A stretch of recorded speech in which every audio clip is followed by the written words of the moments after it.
आज इस वीडियो में हम जानेंगे नवरात्रि की अष्टमी नवमी तिथि पर कन्या पूजन का महत्व, पूजा विधि और उसके नियम।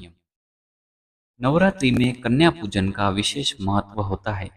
यूँ तो नवरात्रि के किसी भी दिन कन्या पूजन किया जा सकता है, परंतु कन्या पूजन के लिए अष्टमी और नवमी तिथि को श्रेष्ठ माना गया है। नौ कन्याओं को नौ देवियों के रूप में पूजन के बाद ही भक्त अपना व्रत पूरा करते हैं।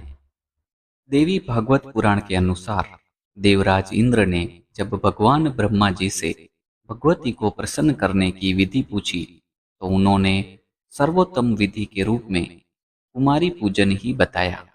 यही कारण है कि तब से आज तक नवरात्रि में कन्या पूजन किया जाता है।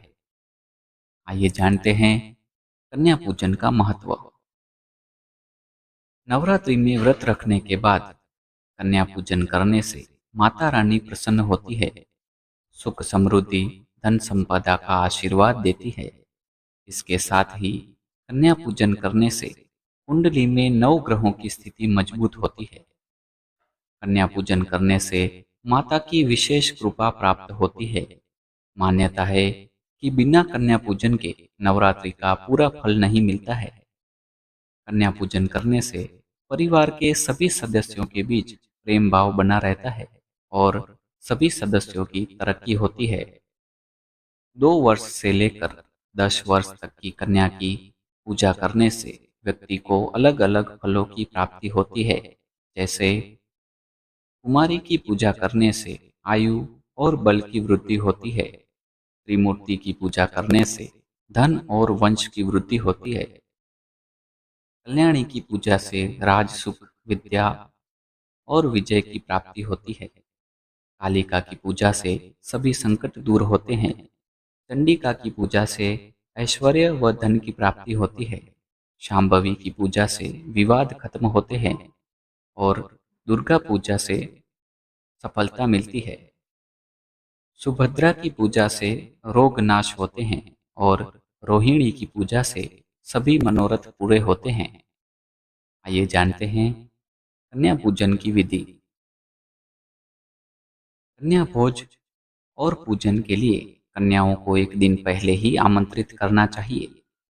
गृह प्रवेश पर कन्याओं का पूरे परिवार के साथ स्वागत करें और देवी दुर्गा के सभी 9 रूपों का ध्यान करें। कन्याओं को स्वच्छ जगह बिठाकर सभी के पैरों को हल्दी, कच्चा दूध, पुष्प एवं दूर्वा मिश्रित जल से भरे थाल या थाली में रखकर अपने हाथों से उनके पैर धोने चाहिए और पैर छूकर आशीष लेना चाहिए।